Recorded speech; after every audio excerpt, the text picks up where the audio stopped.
नमस्कार, historical fact जेके में आपका हार्दिक स्वागत है। दर्शकों, मैं हूं गुरविंदर कौर। इस वक्त की बड़ी खबर कहेंगे हम या कहेंगे खास मुलाकात आपकी करवाने जा रही हूं युवा राजपूत सभा प्रधान दिलावर सिंह जी से।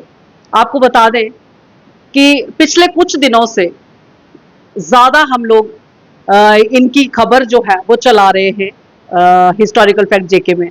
आप देखते आ रहे हैं कैसे कैसे मसला हुआ, कैसे कैसे नागबनी स्कूल का वो प्रॉब्लम बनी और नागबनी स्कूल की प्रिंसिपल जो सोनिया मैडम है, उनके मुद्दे ने एक ऐसा तूल पकड़ा कि उस तूल को कहते हैं कि जब उनसे सवाल किए गए और उन सवालों के जवाब में होती है एफआईआर। और एफआईआर वैसी होती है कि बंदा जाता है दिल्ली में और दिल्ली में जाके सुनते हैं कि भाई जम्मू में आवाज नहीं सुनी गई, शायद हमारी बुलंद आवाज जो है दिल्ली में सुनी जाए और हम पीएमओ ऑफिस जाएंगे, वहां मुलाकातें होंगी, वहां अपनी प्रॉब्लम्स जो है वो सुनाएंगे। लेकिन दिक्कत वहां आती है कि जम्मू पुलिस दिल्ली पहुंच जाती है भाई, और दिल्ली जाकर डिटेन किया जाता है दिलावर सिंह जी को। और वहां से जब जम्मू आए, उस रात का आपको एक एक विजुअल आपको दिखाया गया। उस वक्त लाइव भी चला और आपको खबरें भी बताई कि कैसे वहां से जब डिटेन्ड हुए तो लाना कहाँ था, दुमाना थाने में। दुमाना थाने में ऑलरेडी वहां पे जनता जो है वहां पे जमा थी और इनका वेट कर रही थी। वो जनता इसलिए नहीं वेट कर रही थी कि वहां उन्होंने कुछ प्रॉब्लम क्रिएट कर रही थी, वो इसलिए कर रहे थे कि दिलावर जी को देखना है वो कैसे हैं, किस हालत में। क्योंकि जो अफवाहें फैल रही थी, जो बातें चल रही थी, बहुत ज्यादा जो बातें थी वो लोगों को विचलित कर रही थी।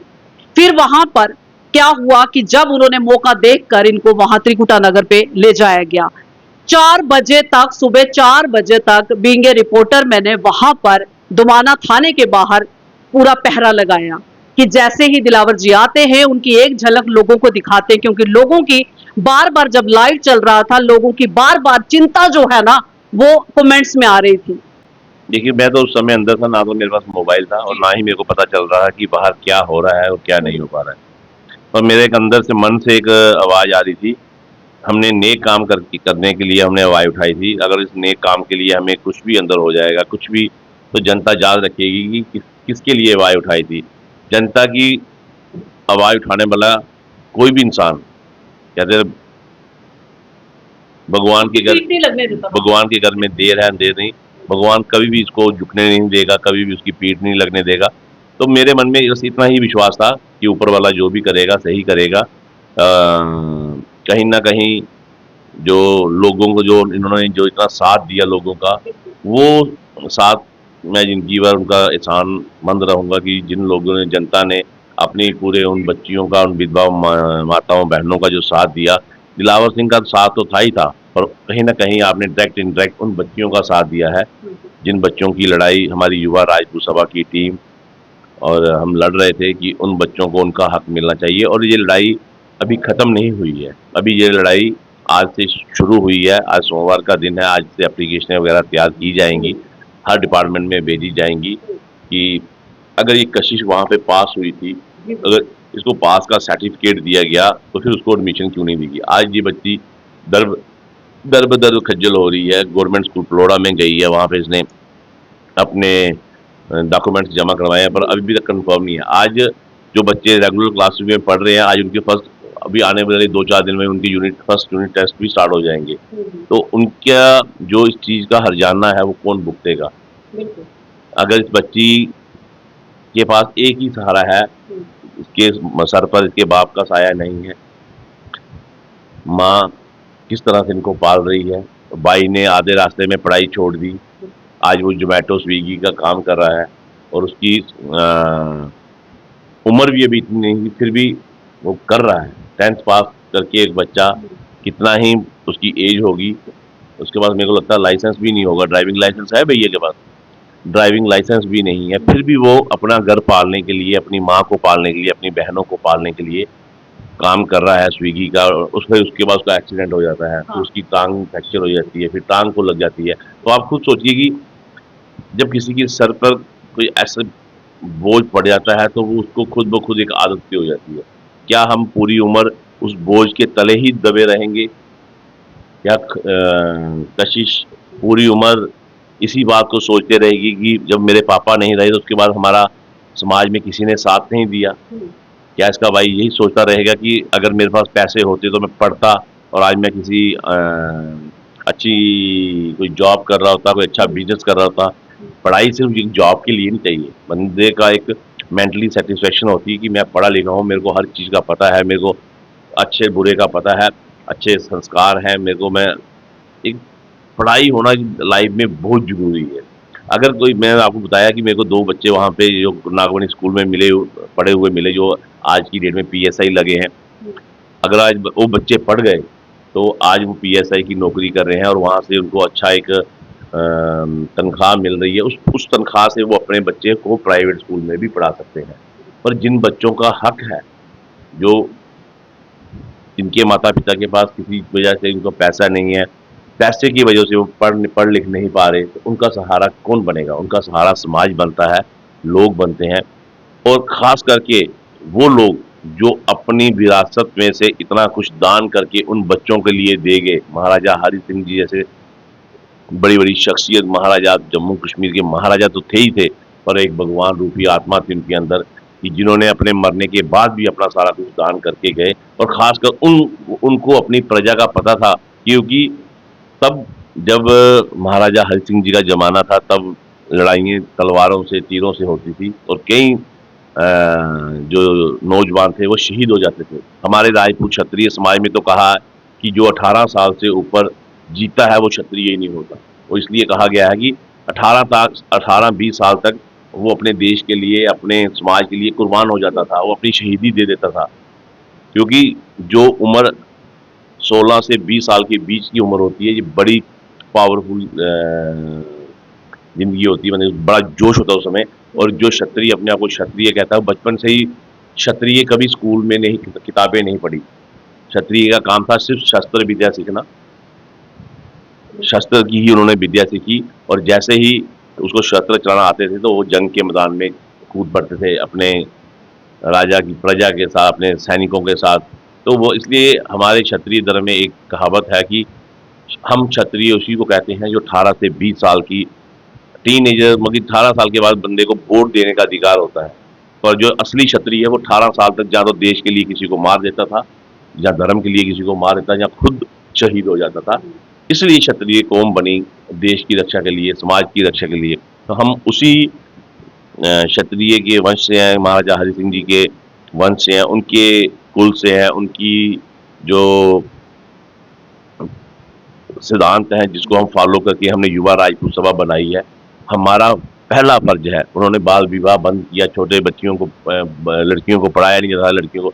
और आज अगर इस बेटी को नहीं पढ़ाया जाएगा, इसका सहारा कौन बनेगा? इसका सहारा युवा राजपूत सभा बनेगी। जम्मू कश्मीर का हर एक वो नागरिक बनेगा जो अपनी बेटी की तरह कशिश को समझेगा कि ये भी मेरी बेटी है, यहाँ मेरी बेटी पढ़ेगी, वहाँ भी ये भी पढ़ेगी। तो अभी लड़ाई कशिश की जारी है, अभी लड़ाई खत्म नहीं हुई है, अभी सुकन्या की लड़ाई जारी है, अभी नेहा की लड़ाई जारी है। अब उन बच्चों की, सबकी बच्चों की लड़ाई अभी जारी है। और एक एफआईआर जो सोनिया नंद मैडम के खिलाफ होनी है वो करवा के छोड़ेंगे। सोनिया मैम को जो तानाशाही है हमारे जम्मू कश्मीर में, वो तानाशाही का जवाब हम उनको देके रहेंगे कि नागवनी स्कूल की जो प्रिंसिपल है जिसने मिसबिहेव किया है युवा राजपूत सभा के लोगों के साथ, कि मुंह उठा के आप यहाँ पे आ जाते हो, और एक झूठी एफआईआर करवाई है उन्होंने समाज के खिलाफ। ये एफआईआर मेरे पे नहीं लगी है, ये एफआईआर पूरे समाज पे लगी है, उन लोगों पे लगी है, उन लोगों पे लगी है जिन्होंने एक अनाथ बच्चे का साथ देने का सोचा। और उन बच्चों का, इस बात का जवाब जनता लेके रहेगी नागवनी स्कूल से। सोनिया नंद मैडम को इस बात का जवाब देना पड़ेगा कि कशिश को एडमिशन क्यों नहीं मिली, सुकन्या को वहाँ उसके बच्चे, छोटे छोटे बच्चों के सामने धक्के मार के स्कूल से क्यों निकाला गया। इस बात के सारे जवाब युवा राजपूत सभा लेके रहेगी। और तब तक ये संघर्ष जारी रहेगा एजुकेशन और हेल्थ का, जब तक हमारा एजुकेशन सिस्टम ठीक नहीं हो जाता। हर वो प्राइवेट स्कूल 25% बच्चे फ्री ऑफ कॉस्ट स्कूलों में नहीं पढ़ाता। हर वो हेल्थ के डिपार्टमेंट के वो डॉक्टर जो सरकारी नौकरी होने के बावजूद भी प्राइवेट प्रैक्टिस करते हैं, हर उस बंदे पे शिकंजा कसा जाएगा जो अपनी मनमानी की मर्जी, जिन्होंने सरकार को अपनी जेब में डाल दिया। सरकारी अफसर उनको पूछते नहीं है क्या ऐसे आपस में उनका कोई लेन देन चलता है, कि क्या इसके पीछे क्या ऐसी साजिश है कि सरकारी नौकरी होने के बावजूद भी सरकार के ऑफिस में बैठ के वहाँ पे कस्टमर खरीदे जाते हैं और शाम को उनको बुलाया जाता है कि मेरे प्राइवेट क्लिनिक में आ जाओ। ओपीडी के बहाने वहाँ पे सरकारी, अगर सरकार सारा कुछ मुफ्त में दे दिया है हॉस्पिटल में, अगर इतनी बड़ी-बड़ी बिल्डिंगें बनाई गई हैं, वहाँ पे सरकार की तरफ से लाखों अरबों रुपए का जो मेडिकल का जो बिल वहाँ पे जो पास होते हैं, तो फिर अगर वो वहाँ पे जो पेशेंट को वो मेडिसिन मिलती ही नहीं है, तो फिर वो मेडिसिन जाती कहाँ है? तो बिल्कुल। अगर सारा कुछ हॉस्पिटल के अंदर फ्री ऑफ कॉस्ट मिल रहा है, जो हॉस्पिटल के बाहर दो मेडिकल की जो शॉपें हैं, जो 2400 घंटे खुली रहती हैं, 3-3 शिफ्ट वाले वहाँ पे मुलाजिम काम करते हैं, सुबह 8 से लेके शाम को 4 बजे तक, 4 से लेके रात को 12 बजे तक, 12 से लेके सुबह 8 बजे तक, ऐसे 3-3 शिफ्टों में वहाँ पे काम किए जाते हैं। तो अगर सारा कुछ हॉस्पिटल में फ्री ऑफ कॉस्ट मिलता है, सारी दवाइयाँ फ्री ऑफ कॉस्ट मिलती हैं, सारा जो अंदर डाइट मिलती है पेशेंट को, तो फिर वो लोग कहाँ पे जो दुकानें खोल के बैठे हैं, वो 24 घंटे दुकानें क्यों खोल के बैठे हैं? क्योंकि अंदर से कुछ नहीं मिलता, ग्लूकोज के सिवा और कुछ नहीं देते। अब ये सारे बात जनता जागेगी, जनता अपने हक मांगेगी, जनता अपने हक की आवाज़ लड़ेगी, और मेरे को पूरी उम्मीद है कि जनता जिस तरह से हमारी जनता ने युवा राजपूत सभा का साथ दिया, और हमारी बच्ची कशिश का साथ दिया, नेहा का साथ दिया, सुकन्या का साथ दिया, ऐसे ही और भी हर कई हैं जो बच्ची, सामने नहीं आए। मैं कहता हूँ कि हर वो बच्चा मेरे से कांटेक्ट करे, युवा राजपूत सभा से कांटेक्ट करे, आप मीडिया वालों से कांटेक्ट करेगी, जिसको नागमणि स्कूल में जो अनाथ बच्चा है, अगर कोई वहाँ पे उसको ना करता है एडमिशन के लिए, वो हमसे कांटेक्ट करे। हमने उसको एडमिशन दिलानी है, क्योंकि हमारे महाराजा हरि सिंह जी ने वो दान किया हुआ है, वो उनका स्कूल है, और जिस सोच को लेकर उन्होंने वो जमीन दान की थी, उस सोच पे काम करना हमारी युवा राजपूत सभा का काम है। ऐसा कभी हो ही नहीं सकता। इस साल जो हो गया वो सो हो गया। अगले साल तक, 1 साल के अंदर अंदर नागवनी स्कूल में टोटली वही बच्चे पढ़ेंगे जो वहाँ पे डिजर्व करते हैं, जो बच्चे अनाथ हैं, जो बच्चे गरीब हैं, उस स्कूल में वही बच्चे पढ़ेंगे जिसके लिए महाराजा हरि सिंह ने जो जगह दान की थी। आपका मोटो बिल्कुल क्लियर है और आपने बिल्कुल क्लियर शब्दों में कहा है कि अगले साल ऐसा नहीं होगा।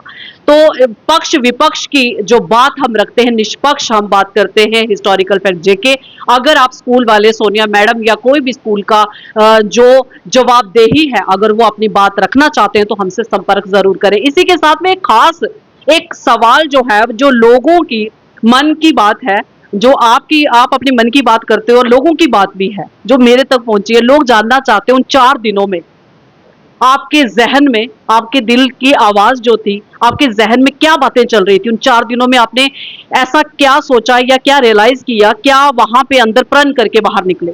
देखिए, मैंने तो 2 कहते हैं, एक दिमाग कमांड करता है, एक दिल कमांड करता है। 2 बातें एक मन में होती हैं कि पहले एक बात तो मेरे मन में चल रही थी कि इतना बड़ा मैंने कोई गलत काम तो कर नहीं दिया था कि इतनी इमरजेंसी पड़ गई कि दिल्ली, हाँ, आप मेरे को दिल्ली जाते वक्त भी रास्ते में भी एक फ़ोन कर देते कि दिलावर जी, आपको आपके खिलाफ एफआईआर लगी है, इन्वेस्टिगेशन करनी है, तो आप पुलिस थाने में आ जाए। ना तो मेरे को किसी ने कोई फ़ोन किया, ना मेरे से किसी की बात हुई। तो अगर आप मेरे को फ़ोन करके बुला सकते हैं, इतनी इमरजेंसी थी ही नहीं कि मैं दिल्ली से आपने कोई टेररिस्ट पकड़ के लाना था, कोई राष्ट्रीय विरोधी कोई मैंने बात कर दी थी, कोई मैं वहाँ पे कोई इतना बड़ा कोई कांड करने चला गया था कि मेरे को इमरजेंसी, आप मेरे को सीधा एक फ़ोन कर देते। जब मैंने काम ही, जब मेरे पे 7-8 एफआईआर आपने पहले लगाई, तो तब मैं जम्मू से कहीं नहीं गया। तो अब जब हमने सोचा कि अगर अपने मुंह से जनता के लिए कोई आवाज़ निकालेंगे तो हर आवाज़ पे एफआईआर लगेगी, तो इसके लिए भी अब हमें अपने लिए, हम बच्चों के लिए तो आवाज़ उठा रहे थे, गौ रक्षा के लिए आवाज़ उठा रहे थे, जेडीए के लिए आवाज़ उठा रहे थे, जितने भी इन्होंने रेडी फड़ी वालों की, रेडी फड़ियों के लिए आवाज़ उठा रहे थे। अगर अपने किसी ने आपके पिताजी के बारे में कुछ बोला तो आपने उसको पलट जवाब दिया, तब भी हमारे पे एफआईआर। अगर आपने किसी को कुमार कहने पे पर्चा लगता है तो वो एसटीआई। बाकी इन्होंने अपनी तरफ से सारी कोशिश, मेरे मन में बस एक ही ख्याल चल रहा था कि कहीं ना कहीं ये पीएसए की तैयारी कर रहे हैं, पब्लिक सेफ्टी एक्ट लगा के मेरे को, पर मैं पब्लिक के हित की बात कर रहा हूँ, तो पब्लिक सेफ्टी एक्ट मेरे पे लगा के, पर बेसिकली सरकार कुछ भी कर सकती है, लोग एडमिनिस्ट्रेशन कुछ भी कर सकती है। पर मैंने जो उन 4 दिनों में वहाँ पे जाके महसूस किया, जो पुलिस स्टेशन में जाके एक नया रूप देखा मैंने पुलिस का पहली बार, कि पुलिस, जो पुरानी पुलिस और अब की पुलिस में कि ज़मीन आसमान का फ़र्क आ गया है। जो पढ़े लिखे अफ़सर सारे पुलिस में अभी आए हुए हैं, मेरे एसएसपी साहब, उनसे मेरी बातचीत हुई, डीएसपी साहब से, एसएचओ साहब से, जिन अफ़सरों से मेरी बात हुई, तो एक बड़े ही अच्छे तरीके से, मैं जैसे मुलजिम को था तो मैं मुलजिम ही है कि अगर एफआईआर के तौर पे अंदर मैं गया था तो मैं मुलजिम ही था एक उनके लिए। लेकिन पर इंस्पेक्टर उन्होंने बड़े अच्छे तरीके से हमसे बात की कि अगर आप काम अच्छा कर रहे हैं पर आपका काम करने का तरीका थोड़ा सा गलत है, अगर आप इस काम को इस तरीके से करते तो शायद हम भी आपके साथ खड़े होते। तो कुछ ना कुछ बातें हर बंदे के अंदर कमी होती तो है। अगर उन्होंने उस टाइम एडमिट किया तो अगर अभी आप उस एफआईआर को दोबारा ट्राई करेंगे कि उस जो एक माँ को धक्के मारे गए वहां पर वो एफआईआर दोबारा आप वहां से स्टार्ट करें काम, तो आपको लगता है कि पुलिस आपका पूरा साथ देगी? देखिए पुलिस मेरा साथ नहीं देगी, पुलिस निष्पक्ष जांच करे। अगर उसका बनता है, पुलिस कभी भी किसी का साथ नहीं देती। पुलिस यही करती है कि एक न्याय दिलाती है कि क्या वहाँ पे जब ऐसा हुआ तो क्या इसके खिलाफ, वैसी ही बात मेरे पे भी हो जाती थी। अगर मैं भी वहाँ पे करता तो पहले उसकी एक इन्वेस्टिगेशन होनी चाहिए थी, उसके बाद एफआईआर होनी चाहिए थी। जितनी भी आपने एफआईआर मेरे पे लगाई, 15-15 मिनट जैसे ही मैं बाइट दे के बाहर आता हूँ और एफआईआर लग जाती है। तो मतलब कि एक सच की आवाज़ को आप दबाने की कोशिश करते हैं कि कोई सच आप किसी के सामने, और लेकिन दिल आपको लगता नहीं है कि इन चीजों से आप सच्ची में एक हीरो बन चुके हैं? देखिए ये जो कर रहा हूँ ये मेरे को हीरो बनाने वाला ऊपर वाला है। अगर वो चाहेगा मैं हीरो बनूंगा, वो चाहेगा तो मैं हीरो बन के भी जीरो बन जाऊंगा। अगर उसकी नज़र में, लोगों का बहुत प्यार आपके साथ है, हर शख्स आपके लिए दुआएं करता है, हर शख्स आपके लिए प्रार्थना करता है कि आप उनकी आवाज हो। देखिए मैं उन माताओं बहनों का भी बड़ा शुक्रगुजार करना चाहता हूँ जिन्होंने मेरे लिए मन्नतें मांगी थी, और वो आज मन्नतें मैं उनके घर जा रहा हूँ कि उन्होंने मेरे को सबसे पहले पूजा रूम में लिया जाता है कि आपने बच्चा आपने बड़ा किया। और जब वो माताएं बहनें मेरे सर पे हाथ फेरती हैं तो मेरे को अपने अंदर ही एक बड़ा प्राउड महसूस होता है कि यार मैं एक आम सा इंसान था, एक आम से इंसान को इतनी दुआएं मिलके इन्होंने इतना खास बना दिया। तो मैं माता रानी का ये इसको आशीर्वाद ही समझता हूँ, बाबे वाली माता का, माँ वैष्णो देवी का मैं आशीर्वाद समझता हूँ कि जो इतने लोग मेरे साथ जुड़े, और खासकर इन बच्चियों का, जो इन बच्ची हैं, इन छोटी-छोटी बच्चों, जो बच्चे बच्ची हैं जिनकी हम हक की लड़ाई लड़ रहे थे, कहीं न कहीं भगवान, बच्चों कहते हैं भगवान बच्चों के रूप में ही भगवान होते हैं। तो कहीं न कहीं इन लोगों का भी जो इन्होंने प्रे की है, ये छोटी-सी बच्ची ने मेरे लिए इतनी प्रे की थी कि बाबे वाली माता हम जाएँगे। तो जब मैं वहाँ से पुलिस स्टेशन से बाहर आया तो सबसे पहले मेरे को इसने बोला, भैया मैंने आपके लिए एक मन्नत मांगी थी कि बाबे जहाँ से निकलेंगे तो बाबे वाली माता पहले जाएँगे। तो फिर मैं कशीश के साथ वहाँ बाबे वाली माता ही गया पहले, सबसे पहले। जब आपके साथ आपके पीछे इतनी दुआएं हैं, इतने लोग हैं, और आपको पता है कि जिस काम के लिए आप घर से निकले हैं वो एक ईमानदारी का, नेकी का काम है, तो कहीं ना कहीं भगवान साथ में होते हैं। तो जब भगवान आपके साथ हैं तो फिर डरना किस बात से। एक तरफ 5 पांडवों के साथ श्री कृष्ण जी थे, और इतनी दूसरी तरफ इतनी सेना थी। अगर वो इतनी बड़ी युद्ध जीत सकते हैं तो हमारे साथ तो इतनी जनता है, इतने बच्ची हैं, इतने बुजुर्ग हैं, नौजवान साथी हैं, और जम्मू की हर जनता, हिंदू मुस्लिम सिख ईसाई एसटी ओबीसी यू, जितने भी लोग ये सारे हैं, तमाम लोग तमाम, आपसे किसी लोग ने इस बात में ये बात नहीं की कि ये राजपूत युवा राजपूत सभा का मुद्दा है। वो भी आपको बताऊं उस दौरान आपके 4 दिन के दौरान ये सवाल भी हुआ, ये सवाल भी उठा। और जब मैंने वहां पर आप मेरे पेज पर जाके भी देख सकते हैं, वहां लाइव में ये बात और ये सवाल उठा कि जिन लोगों ने ये सवाल उठाया कि आप युवा सिर्फ आप राजपूतों की आवाज उठाते हो, लेकिन वहां तकरीबन जो लोग थे वो दूसरी कास्ट के थे, और उन्होंने वहां ये जवाब दिया कि ऐसा नहीं है, गुरविंदर जी, वो सबके मसले देखें। गुरविंदर जी, सबसे पहले तो मैं आपको ये बताना चाहता हूँ कि मेरे मन में ना कभी मैंने जात पात को माना है, ना मैं कभी किसी धर्म को मानता हूँ। मेरा कोई धर्म नहीं है, मेरा कोई जात पात नहीं है, मेरे को सिर्फ इंसानियत ही मेरा धर्म है। और महाराजा हरि सिंह जी के सिद्धांतों पे आपको पहले ही बोला कि हम उनके सिद्धांतों पे चलते हैं, और उनका जो धर्म था वो था जस्टिस, कि किसी को न्याय दिला सकें आप, किसी के काम आ सकें। आपकी ये जिंदगी अगर किसी के काम आती है तो उससे बड़ा सौभाग्य आपके लिए कुछ आप नहीं इन हो सकता। बच्चों के लिए लड़ाई लड़ रहे हो, मैं कह रही हूँ जो आपने 4 दिन अपने बच्चों के बगैर काटे, अपने परिवार से दूर रहे, इन बच्चों की दुआएं जो है ना वो बहुत आपके परिवार, आपके, मैं कह रही हूँ आने वाली जनरेशन भी होगी उसके साथ भी ये दुआएं आपके साथ। गुरविंदर जी, जब मैं 4 दिन के बाद घर गया, रात को 10-11 बजे मैं घर पहुंचा, तो मेरी बेटी 5th क्लास में पढ़ती है। तो उसने सबसे पहला सवाल मेरे को ये पूछा, पापा उस दीदी को एडमिशन मिली? तो आप खुद सोचिए कि एक छोटे छोटे बच्चों को भी पता था, मेरे बच्चों को पता चल गया कि पापा जो कर रहे हैं अच्छे के लिए कर रहे हैं। तो जब मैं हाँ बेटा बिल्कुल मिल गई, क्या ये अब उससे फीस नहीं ना मांगेंगे? क्योंकि एक 5 क्लास के बच्चे को पता है कि उस बच्ची की एडमिशन मिलनी चाहिए, वो जोधामल स्कूल में पढ़ती है मेरी बेटी, तो उसको नहीं पापा अगर उसको पैसों की नहीं ना तो आप उसको पैसों की हेल्प करना, उसको पढ़ाना है। जब इतने बच्चों की जब आप अपने बच्चों की ऐसी बातें सुनते हैं तो कहीं ना कहीं रोंगटे खड़े होते हैं कि हम किस खानदान से हैं, हमारी परवरिश किस माहौल में हुई है, हमारे माता पिता ने हमें क्या संस्कार दिए हैं। ये संस्कार ही बताते हैं कि आपका लिहाजा क्या है बात आपकी करने आंखें का। अभी भी नम हो गई हैं होती और है। आप मेरी तरफ देख रहे हैं। अगर आप कैमरे की तरफ देखो ना तो सभी देखे कि आपकी आंखें आज भी नम हो गई हैं। यही इमोशनल जो आप नेचर है ना आपकी, यही यहाँ तक पहुंचाया हम उसने। बेसिकली इस रूट से आए हुए हैं। हम भी कोई महाराजा के खानदान से नहीं थे कि राय परिवार से नहीं थे। हमने ये चीजें जो आज ये बेचारे भुगत रहे हैं, ये हम भी भुगत के यहाँ पे आए हैं। हमने भी बड़ी गुर्बत देखी हुई है, हमने भी बड़ा कुछ मुसीबतें देखी हुई हैं। हमने जब हम जम्मू सिटी में आए थे तो हमने भी वो टाइम देखा है कि किस तरह गरीब सबसे बड़ी जो मार है वो गरीबी की होती है। और जब बंदे के पास पैसा नहीं होता उसका कोई सगे संबंधी यार दोस्त भाई बहन कोई साथ में नहीं होता। पर जब इंसान के पास सारा कुछ आता है तो बड़े बड़े रिश्तेदार भी बन जाते हैं, सारा कुछ होता है। जिस जिस इंसान ने वो टाइम देखा हो, जो उन इन बच्चों की नज़रों में मेरे को वो अपना टाइम जाता था कि अगर आज इनके ऊपर ऐसा टाइम चल रहा है, इनके मन में क्या विचार होंगे, ये किस तरह से अपनी परिस्थिति से लड़ रहे होंगे, इनके माँ बाप पे क्या इस समय उनके अंदर गुजर रही होगी कि हर माँ चाहती है कि मेरा बच्चा अच्छा पढ़े, अच्छे स्कूल में जाए, अच्छे कपड़े पहने, पर मजबूरियां होती हैं और कुछ। उनके मन में कैसी मतलब क्या एक उनकी दुविधा कैसी बनी कि बच्ची जो है वो एडमिशन ना होने की वजह से कैमरास के आगे आ गई और बच्ची बेचारी रो रो के बोल रही है कि मेरी एडमिशन नहीं हो रही। तब भी उसमें सवाल ये उठ रहे हैं कि वो उसका सब्जेक्ट फेल है, फिर भी वो अपनी मार्कशीट दिखा रही है। देखिए गुरविंदर जी, मैं एक आपके माध्यम से एक बात और कहना चाहता हूँ कि इस बच्ची का एक स्कूल का हक था जो पढ़ने का, बिल्कुल। वो तो हम इसको दिला के छोड़ेंगे।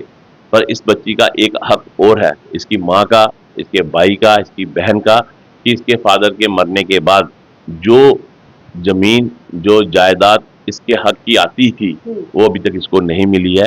इसलिए मैं आपके माध्यम से मैं एक कल या परसों के अंदर इसकी मम्मा एक एप्लीकेशन देंगे तहसीलदार साहब को, और तहसीलदार साहब और एक पुलिस स्टेशन में भी एक एप्लीकेशन दी जाएगी कि इनको इनका हक दिलाया जाए। वो भी काम समाज का है, क्योंकि जिस घर में इसकी मम्मा की शादी हुई थी तो अगर उनके पास जमीन जायदाद है तो अपने आप मरने किसी ने ये जमीन जायदाद उठा के सर पे लेके तो ऊपर जाना नहीं है।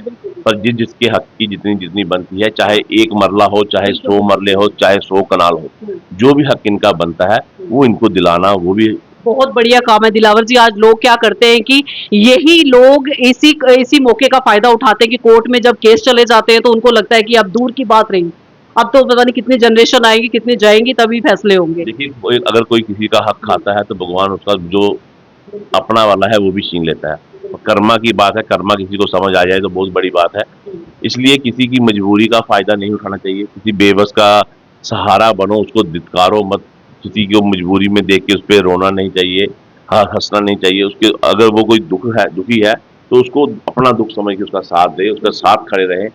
जब आप किसी एक बंदे को मुसीबत से बाहर निकालते हैं तो ऊपर वाला भी आपके 1-2 कष्ट ऑटोमेटिक दूर करता है। बहुत अच्छा लगा और मैं आपको बताऊं ये है मन की बात जो आज हमने करी, और दिल की बातें जो है ना वो आप लोग भी सुनना चाहते थे। आप लोगों के सुझाव यही थे कि जब भी आप दिलावर जी से मुलाकात हो हमें ये बताइएगा कि वो 4 दिन क्या सोच रहे थे। तो देखिए वो 4 दिन यही सोचते रहे कि भाई दिल्ली जाकर पकड़ने की जरूरत क्या थी, मुझे ये नहीं समझ आ रहा। मतलब 4 दिन में एक इंसान अपने दिमाग में वही सोची जा रहा है कि मैंने ऐसा क्या इतना बड़ा क्राइम कर दिया था कि मुझे दिल्ली जाकर पकड़ना पड़ा, पुलिस को इतना कष्ट करना पड़ा। इसी के साथ मैं गुरविंदर आपसे लेती हूँ इजाजत। नमस्कार, जय हिंद, जय भारत।